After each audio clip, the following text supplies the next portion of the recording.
नहीं पता कि गुड फ्राइडे क्या होता है, उन्हें मैं बता दूं, गुड फ्राइडे के दिन ही जीसस क्राइस्ट को क्रॉस पर लटकाया गया था। उन्होंने सारी मानव जाति के लिए अपना प्राण कुर्बान कर दिया ताकि प्रत्येक कोई उद्धार पाए। और जीसस क्राइस्ट को हमारे ही पापों के कारण 39 कोड़े लगवाए गए थे और उन्हें कांटों का ताज का मुकुट पहनाया गया था और उनके वस्त्र पर चिट्ठी डाली गई थी।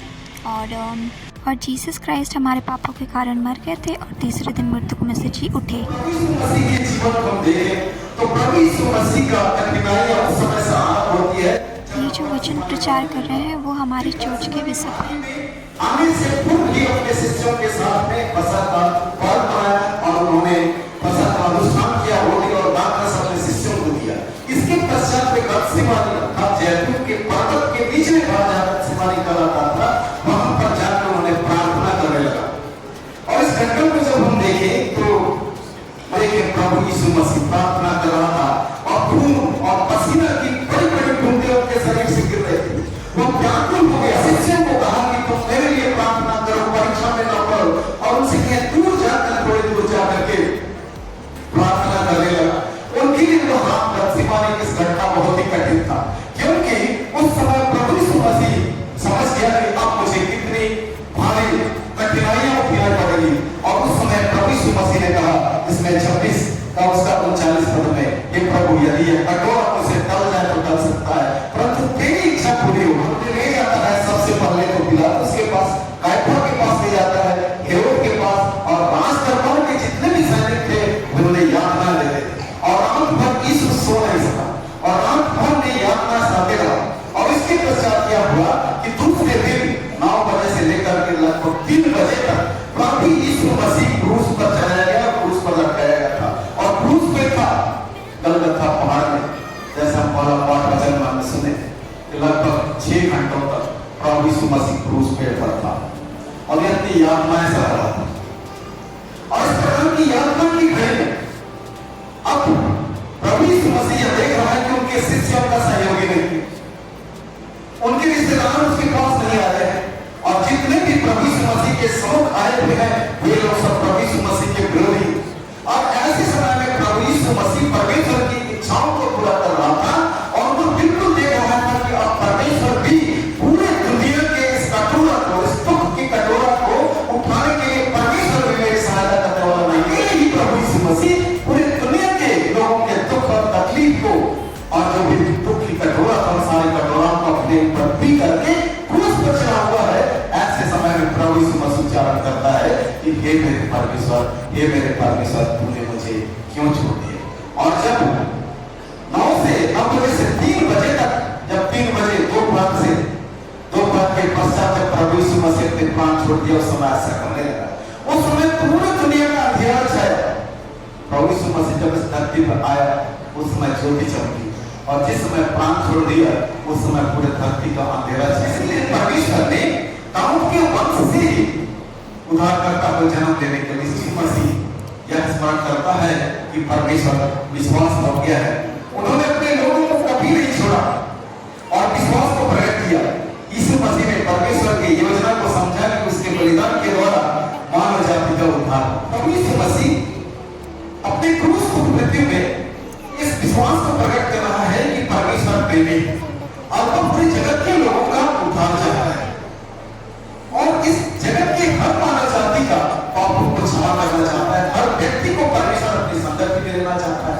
इस योजना को, इसको प्रभु यीशु मसीह की यहाँ प्रकट करता है कि परमेश्वर हर मनुष्यों से, हर व्यक्ति से प्रेम करता है और वो चाहता है कि हर व्यक्ति उसके संगति में आए।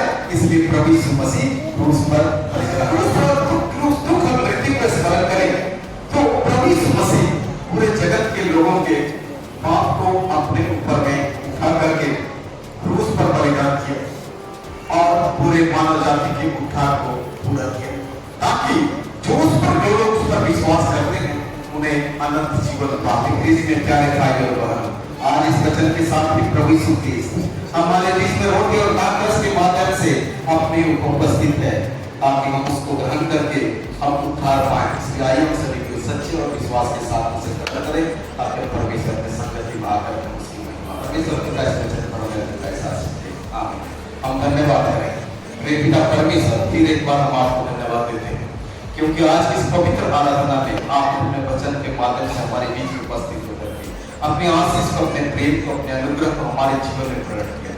धन्यवाद देते हैं प्रभु, जबकि आपने हमारे लिए अपने आप को बलिदान करके क्रूस पेड़ पर अपने प्राण दिए ताकि हम सभी को उद्धार पाए, हमारे सारे पाप धुल जाए, हम परमेश्वर की संगति में आए।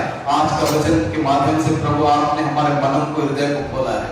प्रभु आशीष दे और हमारे विश्वास को दृढ़ कर ताकि आने वाले समय में हम सभी को आपके क्रूस तो मृत्यु के रहस्य को समझ करके अपने विश्वास में आगे बढ़े और आने वाले समय में हम अपने जीवन को आपकी महिमा के योग्य हम तैयार करने पाए। हमारे सारे गुनाहों को क्षमा कीजिए और यह दिन है कि प्रार्थना स्वर्ग के राज्य में ग्रहण कीजिए। आमीन। और परमेश्वर की शांति जो समस्त ज्ञान से बिल्कुल परे है, ख्रीस्त यीशु में तुम्हारे मन और हृदय की रक्षा करे अब से सदा हो। आमीन। और ये हमारे चर्च की महिला समिति के लोग हैं जिन्होंने शिविर की।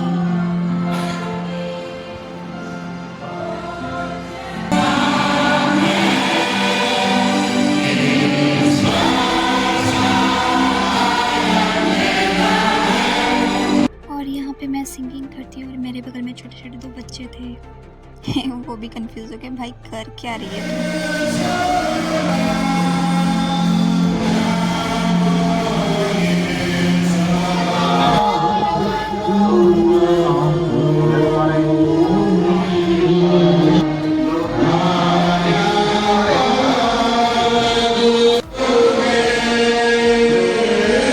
और आप देख ही सकते हो ऊपर और नीचे दोनों साइड पूरी भीड़ ही भीड़ है।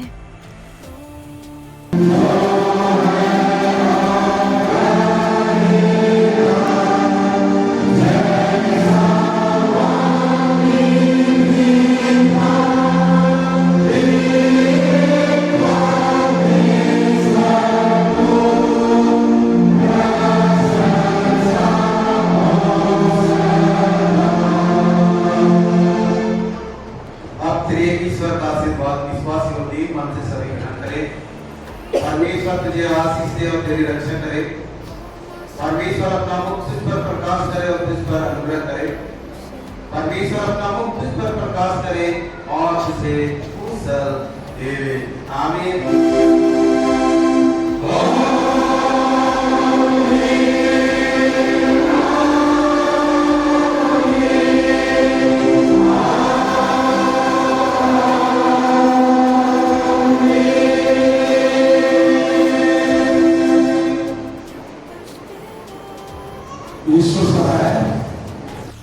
अब छुट्टी हो गई, सब कोई अपने अपने घर जा रहा है और मैं भी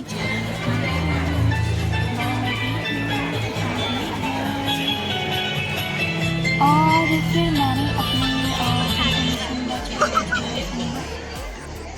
फिर हम लोगों ने फोटो सेशन वगैरह किए एंड देन फिर मैं अपनी फैमिली के साथ चली गई और यहाँ पे हम लोगों ने आइसक्रीम खाया। मैं घर आके बनी के साथ खेलने लगी और ये मेरी गोद में ही पूरा चढ़ गया। फिर बैठ के इधर उधर देख रहा था। फिर मैंने सोचा ये एक एंगल में क्यों बैठा है, क्या कोई गलती है क्या? फिर मैंने इसे मारा फिर यहाँ पे फ़ोटोज़ वगैरह क्लिक की एंड देन फिर बनी के साथ फिर से फ़ोटो सेशन वगैरह किया। इसने भी आँख मारा। Okay, thank you so much for watching, bye.